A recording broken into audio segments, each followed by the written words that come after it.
The Reconstruction of Religious Thought by Dr. Muhammad Iqbal. Lecture 2. The Philosophical Tests of the Revelations of Religious Experience. Scholastic philosophy has put forward three arguments for the existence of God. These arguments, known as the cosmological, the teleological, and the ontological, embody a real movement of thought in its quest after the absolute. But regarded as logical proofs, I am afraid they are open to serious criticism and further betray a rather superficial interpretation of experience. The cosmological argument views the world as a finite effect and passing through a series of dependent sequences related as causes and effects, stops at an uncaused first cause because of the unthinkability of an infinite regress. It is, however, obvious that a finite effect can give only a finite cause, or at most, an infinite series of such causes.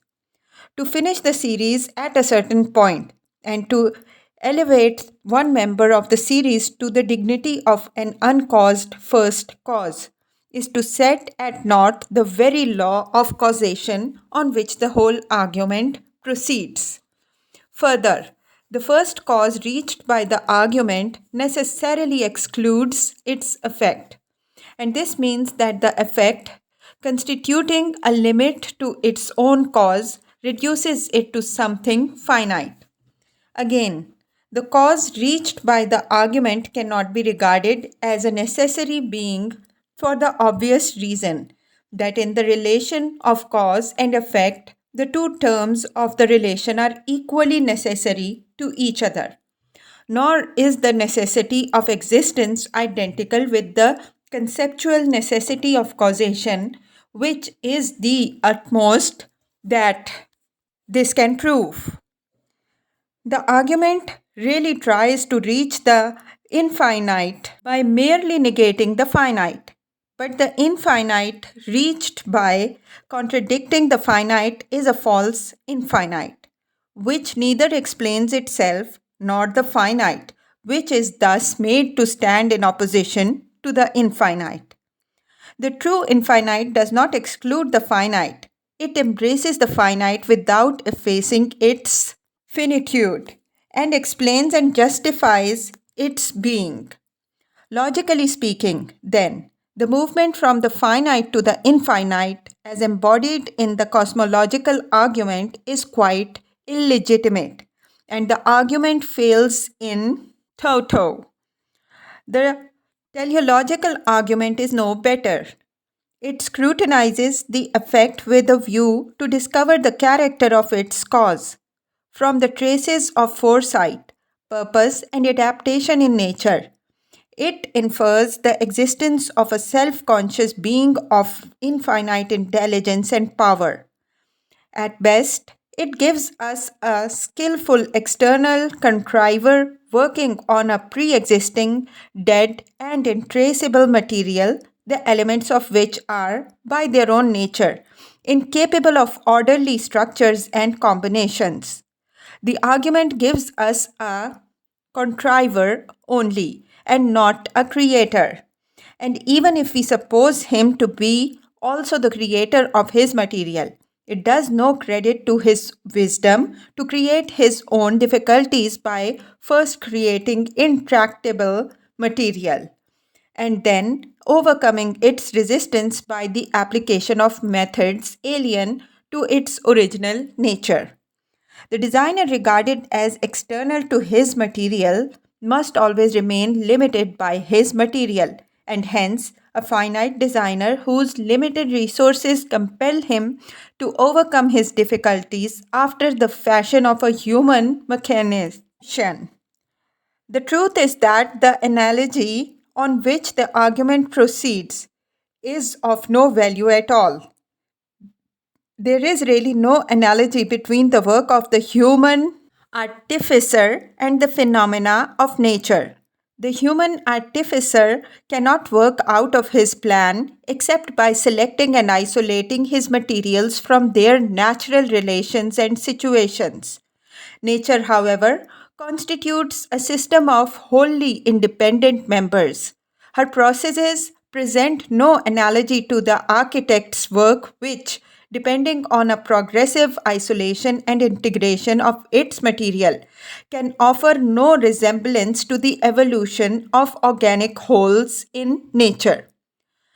The ontological argument, which has been presented in various forms by various thinkers, has always appealed most to the speculative mind. The Cartesian form of the argument runs thus: to say that an attribute is contained in the nature or in the concept of a thing is the same as to say that the attribute is true of this thing and that it may be affirmed to be in it. But necessary existence is contained in its nature, or the concept of God. Hence, it may be with truth affirmed that necessary existence is in God, or that God exists. Descartes supplements this argument by another. We have the idea of a perfect being in our mind. What is the source of the idea? It cannot come from nature, for nature exhibits nothing but change. It cannot create the idea of a perfect being. Therefore, corresponding to the idea in our mind, there must be an objective counterpart which is the cause of the idea of a perfect being in our mind. This argument is somewhat of the nature of the cosmological argument which I have already criticized. But whatever may be the form of the argument, it is clear that the conception of existence is no proof of the objective existence. As in Kant's criticism of this argument, the notion of $300 in my mind cannot prove that I have them in my pocket. All that the argument proves is that the idea of a perfect being includes the idea of his existence. Between the idea of a perfect being in my mind and the objective reality of that being, there is a gulf which cannot be bridged over by a transcendental act of thought. The argument, as stated, is in fact a petitio principii, for it takes for granted the very point in question, that is, the transition from the logical to the real. I hope I have made it clear to you that the ontological and the teleological arguments, as ordinarily stated, carry us nowhere.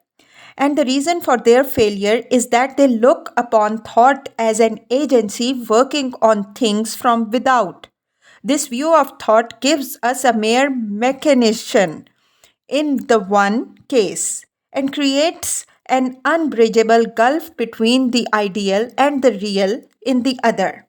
It is, however, possible to take thought not as a principle which organizes and integrates its materials from the outside, but as a potency which is formative of the very being of its material. Thus regarded, thought or idea is not alien to the original nature of things. It is their ultimate ground and constitutes the very essence of their being, infusing itself in them from the very beginning of their career and inspiring their onward march to a self determined end. But our present situation necessitates the dualism of thought and being. Every act of human knowledge bifurcates what might, on proper inquiry, turn out to be a unity into a self that knows and a confronting other that is known. That is why we are forced to regard the object that confronts the self as something existing in its own right, external to and independent of the self, whose act of knowledge makes no difference to the object known. The true significance of the ontological and the teleological arguments will appear only if we are able to show that the human situation is not final and that thought and being are ultimately one. This is possible only if we carefully examine and interpret experience, following the clue furnished by the Quran, which regards experience within and without as symbolic of a reality described by it, and the first and the last, the visible and the invisible. This I propose to do in the present lecture. Now, experience, as unfolding itself in time, presents three main levels: the level of matter, the level of life, and the level of mind and consciousness.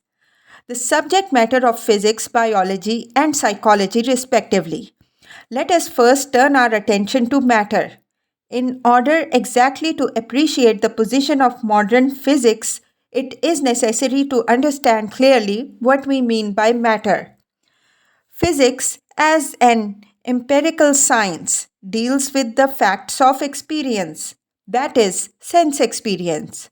The physicist begins and ends with sensible phenomena, without which it is impossible for him to verify his theories. He may postulate imperceptible entities such as atoms, but he does so because he cannot otherwise explain his sense experience. Thus, physics studies the material world, that is to say, the world revealed by the senses, the mental processes involved in this study, and similarly, religious and aesthetic experience, though part of the total range of experience, are excluded from the scope of physics for the obvious reason that physics is restricted to the study of the material world, by which we mean the world of things we perceive. But when I ask you what are the things you perceive in the material world, you will, of course, mention the familiar things around you. For example, earth, sky, mountains, chairs, tables, etc. When I further ask you what exactly you perceive of these things, you will answer their qualities. It is clear that in answering such a question, we are really putting an interpretation on the evidence of our senses. The interpretation consists in making a distinction between the thing and its qualities. This really amounts to a theory of matter, that is, of the nature of sense data, their relation to the perceiving mind, and their ultimate causes. The substance of this theory is as follows: the sense objects, colors, sounds, etc., are states of the perceiver's mind and as such excluded from nature, regarded as something objective. For this reason, they cannot be in any proper use as sense qualities of physical things. When I say the sky is blue, it can only mean that the sky produces a blue sensation in my mind, and not that the color blue is a quality found in the sky. As mental states, they are impressions, that is to say, they are effects produced in us. The cause of these effects is matter, or material things acting through our sense organs, nerves, and brain on our mind. This physical cause acts by contact or impact, hence, it must possess the qualities of shape, size, solidity, and resistance. It was the philosopher Berkeley who first undertook to refute the theory of matter as the unknown cause of our sensations. In our own times, Professor Whitehead, an eminent mathematician and scientist, has conclusively shown that the traditional theory of materialism is wholly untenable.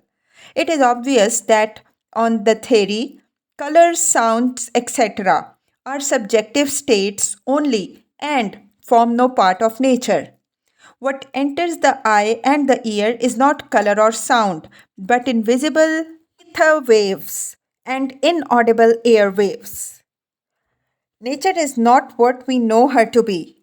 Our perceptions are illusions and cannot be regarded as genuine disclosures of nature, which, according to the theory, is bifurcated into mental impressions on the one hand and the unverifiable, imperceptible entities producing these impressions on the other. If physics constitutes a really coherent and genuine knowledge, perceptively known objects, The traditional theory of matter must be rejected for the obvious reason that it reduces the evidence of our senses, on which alone the physicist, as observer and experimenter, must rely, to the mere impressions of the observer's mind. Between nature and the observer of nature, the theory creates a gulf which he is compelled to bridge over by resorting to the doubtful hypothesis of an imperceptible something, occupying an absolute space like a thing in a receptacle and causing our sensation by some kind of impact. In the words of Professor Whitehead, the theory reduces one half of nature to a dream and the other half to conjecture. Thus, physics, finding it necessary to criticize its own foundations, has eventually found reason to break its own idol, and the empirical attitude which appeared to necessitate scientific materialism has finally ended in a revolt against matter. Since objects, then, are not subjective states caused by something imperceptible called matter, they are genuine phenomena which constitute the very substance of nature and which we know as they are in nature.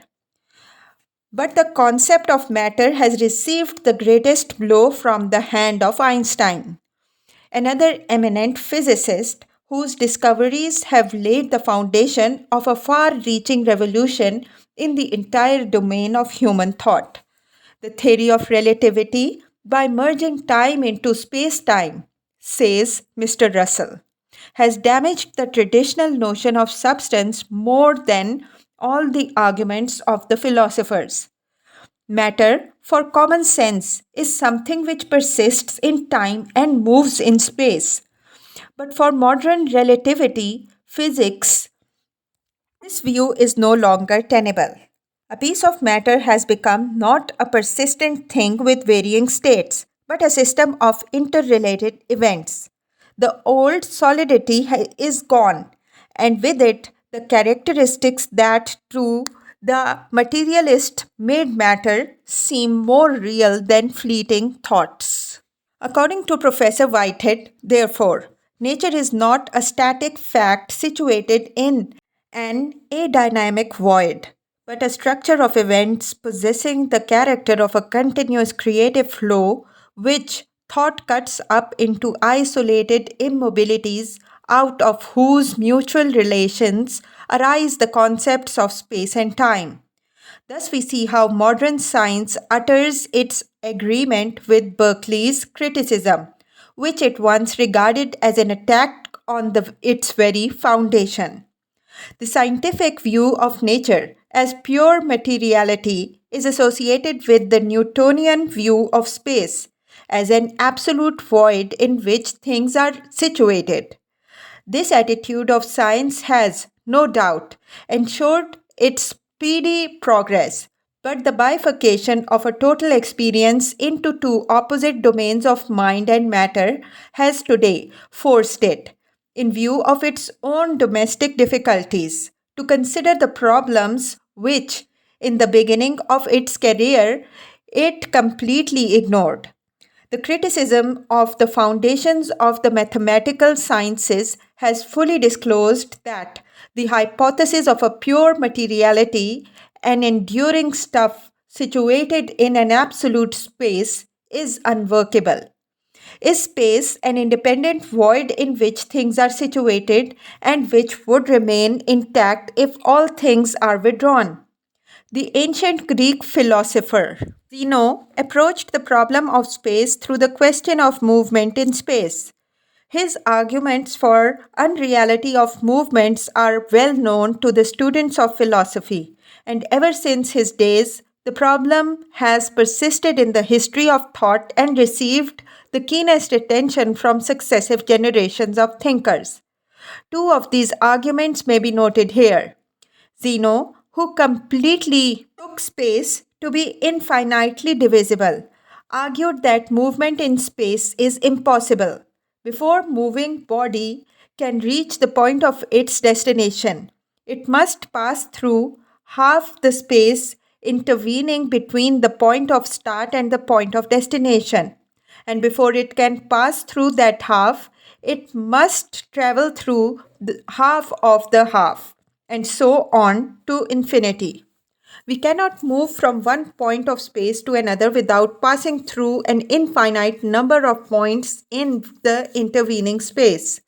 But it is impossible to pass through an infinity of points in a finite time.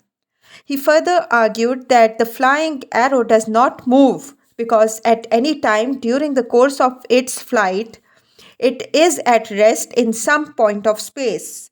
Thus, Zeno held that movement is only a deceptive appearance and the reality is one and immutable. The unreality of movement means the unreality of an independent space. Muslim thinkers of the school of Ash'ari did not believe in the infinite divisibility of space and time. With them, space, time, and the motion are made up of points and instants which cannot be further subdivided.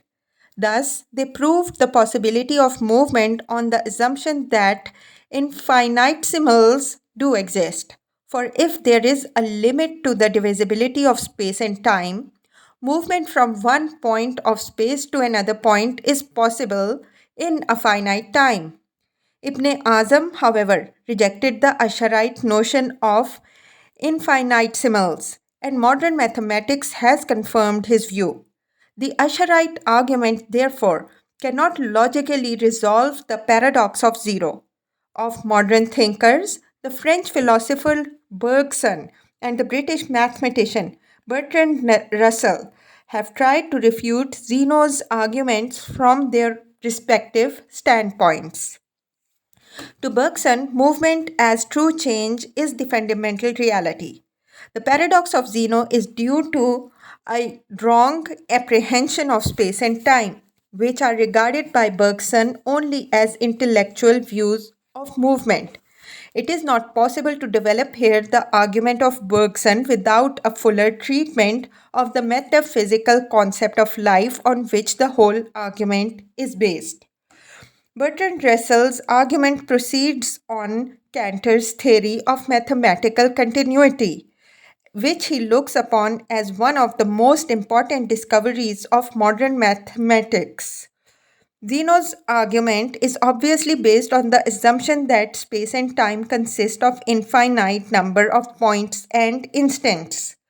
On this assumption, it is easy to argue that since between 2 points the moving body will be out of place, motion is impossible, for there is no place for it to take place. Cantor's discovery shows that space and time are continuous. Between any 2 points in space, there is an infinite number of points, and in an infinite series, no 2 points are next to each other. The infinite divisibility of space and time means the compactness of the points in the series. It does not mean that points are mutually isolated in the sense of having a gap between one another. Russell's answer to Zeno, then, is as follows. Zeno asks, how can you go from one position at one moment to the next position at the next moment without in the transition being at no position at no moment? The answer is that there is no next position to any position, no next moment to any next moment, because between any two there is always another. If there are infinitesimals, movement would be impossible, but there are none. Zeno, therefore, is right in saying that the arrow is at rest at every moment of its flight, wrong in inferring that, therefore, it does not move, for there is a 1-1 correspondence in a movement between the two infinite series of position and the infinite series of instants. According to this doctrine, then it is possible to affirm the reality of space and time and movement, and yet avoid the paradox of Zeno's argument. Thus, Bertrand Russell proves the reality of movement on the basis of Cantor's theory of continuity. The reality of the movement means the independent reality of space and the objectivity of nature. But the identity of continuity and the infinite divisibility of space is no solution of the difficulty. Assuming that there is a 1-1 correspondence between the infinite multiplicity of instants in a finite interval of time and an infinite multiplicity of points in a finite portion of space, the difficulty arising from the divisibility remains the same. The mathematical conception of continuity as infinite series applies not to the movement regarded as an act, but rather to the picture of movement as viewed from the outside. The act of movement, that is, movement as lived and not as thought, does not admit of any divisibility. The flight of the arrow observed as a passage in space is divisible, but its flight regarded as an act, apart from its realization in space, is one and incapable of partition into a multiplicity. In partition lies its destruction. With Einstein, space is real but relative to the observer. He rejects the Newtonian concept of an absolute space. The object observed is variable. It is relative to the observer. Its mass, shape, and size change as the observer's position and speed changes. Movement and rest, too, are relative to the observer. There is therefore no such thing as a self subsistent materiality of classical physics. It is, however, necessary here to guard against a misunderstanding. The use of the word observer in this connection has misled Weldon Carr into the view that the theory of relativity inevitably leads to monadistic idealism. It is true that according to the theory, the shapes, sizes, and durations of phenomena are not absolute. But as Professor Nunn points out, the space-time frame does not depend on the observer's mind. It depends on the point of the material universe to which his body is attached. In fact, the observer can be easily replaced by a recording apparatus. Personally, I believe that the ultimate character of reality is spiritual, but in order to avoid a widespread misunderstanding, it is necessary to point out that Einstein's theory, which as a scientific theory deals only with the structure of things, throws no light on the ultimate nature of things which possess that structure. The philosophical value of the theory is twofold. First, it destroys not the objectivity of nature but the view of substance as simple location in space, a view which led to materialism in classical physics. Substance, for modern relativity physics, is not a persistent thing with the variable states, but a system of interrelated events. In Whitehead's presentation of the theory, the notion of matter is entirely replaced by the notion of organism. Secondly, the theory makes space dependent on matter. The universe, according to Einstein, is not a kind of island in an infinite space. It is finite but boundless. Beyond it, there is no empty space. In the absence of matter, the universe would shrink to a point. Looking, however, at the theory from the standpoint that I have taken in these lectures, Einstein's relativity presents one great difficulty, that is, the unreality of time. The theory which takes time to be a kind of fourth dimension of space must, it seems, regard the future as something already given, as indubitably fixed as the past. Time as a free creative movement has no meaning for the theory.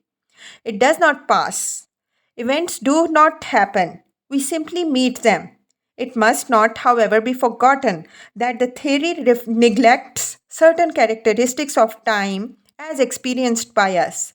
and it is not possible to say that the nature of time is exhausted by the characteristics which the theory does not, in the interests of a systematic account of those aspects of nature which can be mathematically treated. Nor is it possible for us laymen to understand what the real nature of Einstein's time is.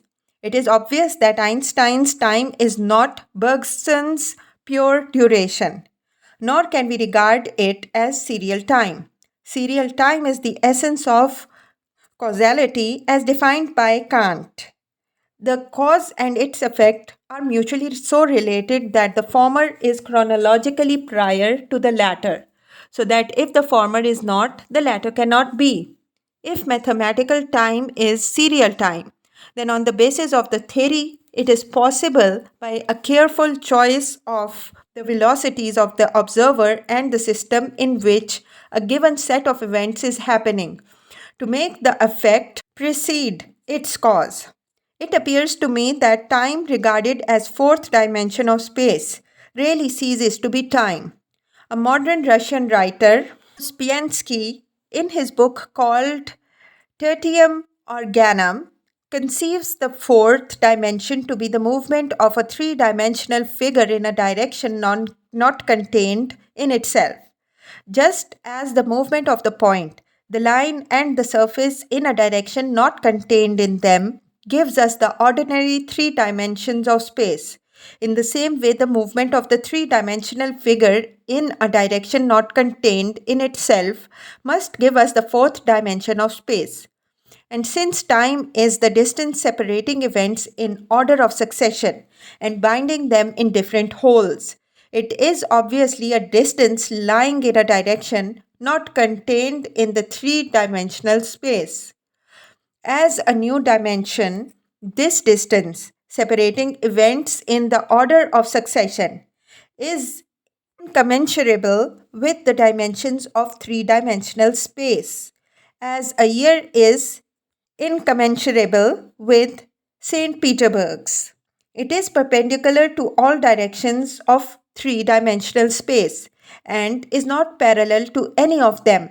Elsewhere in the same book, Ouspiansky describes our time sense as a misty space sense and argues, on the basis of our psychic constitution, that to one, two, or three dimensional beings, the higher dimension must always appear as succession of time.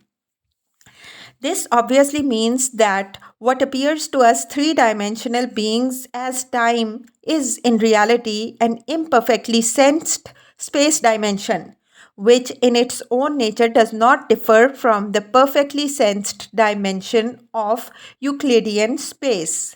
In other words, time is not a genuine creative movement, and that what we call future events are not fresh happenings, but things already given and located in an unknown space. Yet, in his search for a fresh direction, other than the three Euclidean dimensions, Ouspiansky needs a real serial time, that is, a distance separating events in the order of succession. Thus, time, which was needed and consequently viewed as succession for the purposes of one stage of the argument, is quietly divested at a later stage of its serial character and reduced to what does not differ in anything from the other lines and dimensions of space. It is because of the serial character of time that Ouspiansky was able to regard it as a genuinely new direction in space. If this characteristic is in reality an illusion, how can it fulfill Ouspiansky's requirements of an original dimension?